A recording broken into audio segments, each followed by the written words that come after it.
Hey folks, welcome to my channel நம்ம talkies. இன்னைக்கு நாம பார்க்க போறது வந்து கேபேஜ் பொரிச்ச கூட்டு செய்வது எப்படி. இந்த கேபேஜ் பொரிச்ச கூட்டு செய்வதற்கு தேவையான பொருள் என்னன்னு பார்த்தீங்கன்னா, ஃபர்ஸ்ட் வந்து கேபேஜ். ஸோ ஒரு பாத்திரத்தில் வந்து கேபேஜ் நல்லா கிரேட் பண்ணி அதை ஒரு பாத்திரத்தில் எடுத்து வச்சிருக்கேன். இப்போ இதில் வந்து ஒரு 4-5 கருவேப்பிலை. ஃபர்ஸ்ட் வந்து நம்ம இந்த கேபேஜை பாயில் பண்ண போகிறோம். ஸோ அது பாயில் பண்ணும்போது கூட கருவேப்பிலையும் ஒரு ஸ்பூன் மஞ்சள் பொடியும் போட்டுக்கோங்க. இப்போ நம்ம அடுத்தது ஒரு ஸ்பூன் மஞ்சள் பொடி போட போகிறோம். இது 3 போட்ட பிறகு பாயில் பண்ணுறதுக்கு முன்னாடி தேவையான அளவு தண்ணி. எவ்வளோ தண்ணி வேணும்னா இந்த கேபேஜ் வந்து ஓரளவுக்கு முங்குற அளவுக்கு தண்ணி வேணும். ஸோ தேவையான அளவு தண்ணி நல்லா ஆட் பண்ணிக்கோங்க. ஒரு மீடியம் ஃப்ளேமில் வந்து கேபேஜை வந்து நீங்கள் வேக வைக்கணும். ஸோ நல்லா மிக்ஸ் பண்ணிக்கோங்க. வாட்டர் ஆட் பண்ண பிறகு ஃபுல்லாக கேபேஜ் வந்து அந்த வாட்டரில் வந்து சிங்க் ஆகிற மாதிரி பார்த்துக்கோங்க. கேபேஜ் வந்து ரொம்ப சீக்கிரமாலாம் வந்துடாது. அட்லீஸ்ட் ஒரு 20 மினிட்ஸ் தேவைப்படும் இந்த கேபேஜ் வேக வைக்கிறதுக்கு. பாருங்கள், இன்னும் கொஞ்சம் தண்ணி ஆட் பண்ணுறேன். ஸோ தண்ணி தேவையான ஆட் பண்ண பிறகு அதை வந்து பாயில் பண்ண விட்டுருங்க. இப்போ பாருங்கள், மீடியம் ஃப்ளேமில் பாயில் ஆக ஆரம்பிச்சிருச்சு. அது வந்து பாயில் ஆகட்டும். பேரலாக நீங்கள் வந்து 2 ஸ்பூன் உப்பு தேவைன்னா ஆட் பண்ணிக்கோங்க. இதர் நீங்கள் இப்போ ஆட் பண்ணலாம், இல்லை அப்புறமா கூட ஆட் பண்ணலாம். நான் பாயில் பண்ணும்போதே உப்பு ஆட் பண்ணிக்கிறேன். அப்போ தான் அந்த உப்பு வந்து அந்த கேபேஜில் நல்லா அப்சர்வ் ஆகும். பாருங்கள், பாயில் ஆகிட்டு இருக்கு. ஸோ இது இப்படியே பாயில் ஆகிட்டு இருக்கையில் நம்ம வந்து பேரலாக நம்ம வந்து என்ன பண்ண போகிறோம்னா, ஒரு 4-5 பல்லு தேங்காய், ஒரு 3-4 பச்சை மிளகா, அதுக்கப்புறமா சீரகம் 3 போட்டு மிக்சியில் போட்டு அடிச்சுக்க போகிறோம். இந்த மாதிரி ஒரு பேஸ்ட் வந்துடும், இந்த கோகனட் பேஸ்ட் வந்துடும். ஸோ இந்த கோகனட் பேஸ்ட் வந்த பிறகு நமக்கு வந்து பொரிச்ச கூட்டு செய்வதற்கு தேவையான இன்னொரு பொருள் வந்து துவரம்பருப்பு. ஸோ துவரம்பருப்பு வந்து தேவையான அளவு எடுத்து நல்லா வாஷ் பண்ணிக்கோங்க. வாஷ் பண்ண பிறகு வந்து நீங்கள் வந்து இந்த தால் செய்ய போறீங்க. இதில் துவரம்பருப்பு தால், துவரம்பருப்பை வேக வைக்க போறீங்க ப்ரெஷர் குக்கரில். பாருங்க எப்படி வச்சிருக்கேன்னு. ஒரு 20 மினிட்ஸ் ப்ரெஷர் குக் பண்ணிக்கோங்க. ப்ரெஷர் குக் பண்ண பிறகு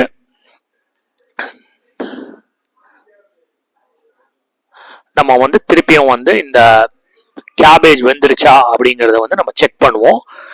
20 மினிட்ஸ் ஆயிடுச்சு. பாருங்க, நல்லா வெந்திருக்கு கேபேஜ். நான் க்ளோஸ் அப்லையும் காட்டுறேன். பாருங்க, நல்லா வெந்துருச்சு கேபேஜ். ஒரு 20-25 மினிட்ஸ் ஆச்சு. பேரலா வந்து நமக்கு வந்து இந்த பருப்பும் வந்து வெந்துருச்சு மக்களே. ஸோ இந்த பருப்பை வந்து நம்ம இந்த வெந்த கேபேஜில் வந்து நம்ம வந்து மூவ் பண்ணுறோம். தேவையான அளவு ஒரு 2-3 ஆப்பை நான் ஆட் பண்ணுறேன் இந்த கேபேஜில். கூடவே அந்த கோகனட் பேஸ்ட் கிரைண்ட் பண்ணி வச்சிருந்தோம் இல்லையா, அதையும் ஆட் பண்ணுங்க. இதை ஆட் பண்ண பிறகு 3த்தையும் நல்லா மிக்ஸ் பண்ணணும்.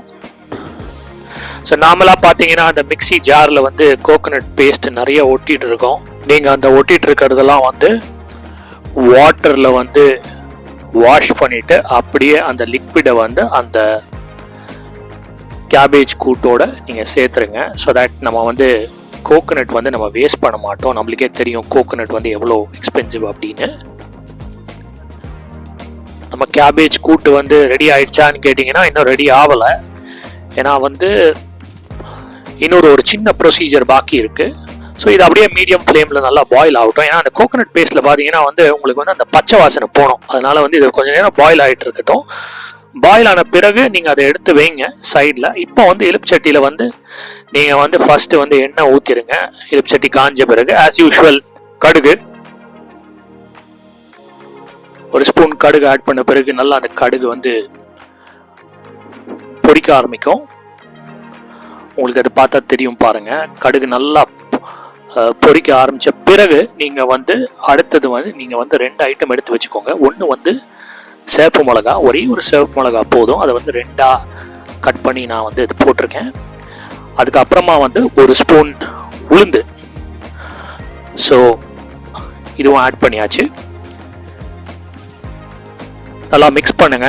இந்த உளுந்து வந்து அந்த கடுகோட சேர்ந்து பொரிக்க ஆரம்பிக்கும். ஒரு நல்ல ஒரு கோல்டன் ப்ரௌன் வர வரைக்கும் இது நீங்கள் பண்ணுங்க. பாருங்க, கோல்டன் ப்ரௌன் வந்துருச்சு. அதுக்கப்புறம் கருவேப்பிலை, ஒரு 5-6 கருவேப்பிலை ஆட் பண்ணிக்கோங்க. இப்போ நம்ம இந்த இந்த இந்த பர்டிகுலர் இது இருக்கு செஞ்சு வச்சிருக்கோம் பார்த்தீங்களா, இது வந்து பொரிச்சு கொட்டுறதுன்னு நம்ம சொல்லுவோம். ஸோ இதை வந்து நம்ம இந்த கூட்டில் வந்து நம்ம வந்து மிக்ஸ் பண்ண போகிறோம்.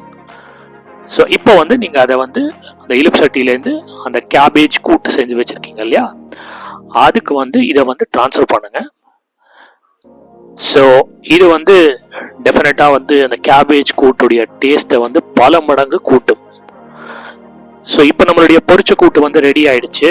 கோஸ் பொரிச்ச கூட்டு ரெடி. நீங்கள் சாதத்தோட மிக்ஸ் பண்ணி சாப்பிடலாம். சூடாக சாப்பிடுங்க. நீங்களும் உங்கள் வீட்டில் செஞ்சு பாருங்கள். தேங்க்ஸ் ஃபார் வாட்சிங் my channel. Do like and subscribe. என்னுடைய சேனல் இது வரைக்கும் சப்ஸ்கிரைப் பண்ணாமல் இருந்தீங்கன்னா கண்டிப்பாக சப்ஸ்கிரைப் பண்ணிடுங்க. நன்றி மக்களே. மீண்டும் ஒரு அற்புதமான வீடியோவில் சந்திப்போம். தேங்க்யூ.